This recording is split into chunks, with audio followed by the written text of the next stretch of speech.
নমস্কার বন্ধুরা, Bulti recipe number 1 এর পক্ষ থেকে সকলকে জানাই ভালোবাসা ও শুভেচ্ছা। আজ আমি আপনাদের সামনে সুন্দর একটি ফুলকপি রেসিপি নিয়ে হাজির হয়েছি।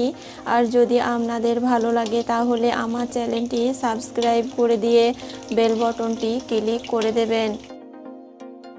ফুলকপির পকোড়া তৈরি করার জন্য যে যে উপকরণগুলি নিয়েছি সেগুলি দেখে নিন। এই দেখুন, আমি ফুলকপিগুলো এভাবে পিস পিস করে কেটে নিয়েছি। ঠিক এভাবে আমার মতো করে কেটে নিতে হবে, এভাবে গোল গোল করে দেখুন।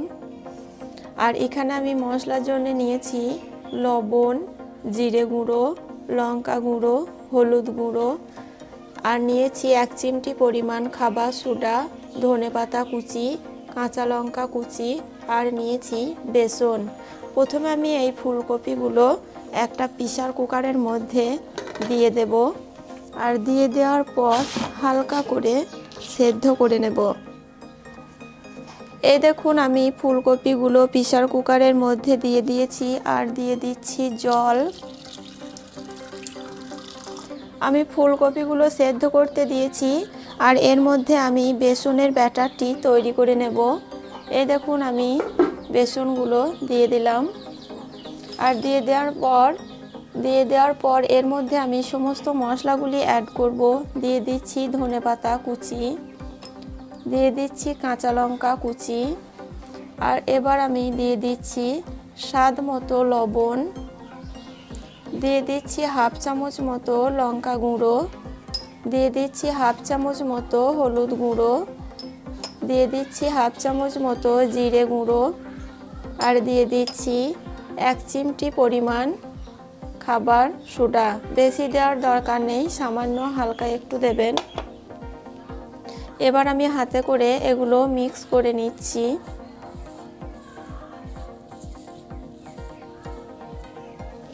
আর মিক্স করে নেওয়ার পর এবার অল্প অল্প জল অ্যাড করে একটা ব্যাটার তৈরি করে নেব। এই দেখুন, এরকম একটা ব্যাটার তৈরি করে নিতে হবে।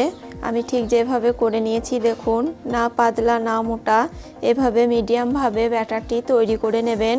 ব্যাটারটি আমার তৈরি করে নেওয়া হয়ে গেছে।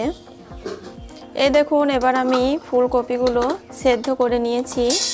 দেখুন, সেদ্ধ করে নেওয়ার পর এবার আমি ফুলকপিগুলো সব জল থেকে উঠিয়ে নিচ্ছি। ঠিক এভাবে সেদ্ধ করে নিতে হবে। দেখুন কিভাবে সেদ্ধ করে নিয়েছি। পকোড়াগুলি তৈরি করার জন্য ফুলকপিগুলো আগে যদি সেদ্ধ করে নেওয়া হয় তাহলে পকোড়াগুলি খুব সুন্দর হয়, তাই আমি আগে থেকে একটু সেদ্ধ করে নিলাম। এই দেখুন, আমি এখানে বেসনের ব্যাটারটি তৈরি করে রেখেছি, আর এই দেখুন ফুলকপিগুলো সমস্ত সেদ্ধ করে নিয়েছি হালকা করে। এবার আমি 1 পিস করে এই ফুলকপি নেব, আর বেসনের মধ্যে দিয়ে দেব, আর দিয়ে দেওয়ার পর এভাবে চারিপাশ থেকে বেসনের মধ্যে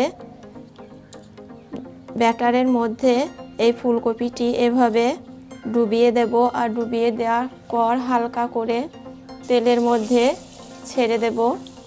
এভাবে করে পকোড়াগুলি তৈরি করে নিতে হবে। এই দেখুন বন্ধুরা, কীরকম সুন্দর করে পকোড়াগুলি নাড়াচাড়া করে ভেজে নিচ্ছি। দেখুন কীরকম ফুলে ফুলে উঠেছে। এবার আমি তেল থেকে পকোড়াগুলো উঠিয়ে নিচ্ছি। এই দেখুন কীরকম আওয়াজ শুনি বুঝতে পারছেন কতটা মচমচে হয়েছে। এই দেখুন বন্ধুরা, কীরকম সুন্দর করে আমি পকোড়াগুলি তৈরি করে নিয়েছি। দেখুন কত সুন্দর হয়েছে। আর এই ফুলকপির পকোড়াগুলো খুবই মচমচে হয়। চায়ের সঙ্গে এই শীতের সময় যদি ফুলকপির পকোড়া হয় তাহলে একদম জমে যায়। তাই আপনাদের বলছি, এভাবে আমার মতো করে ফুলকপির পকোড়া বাড়িতে তৈরি করে নেবেন। আর কেমন হয়েছে আমাকে কমেন্ট করে জানাবেন।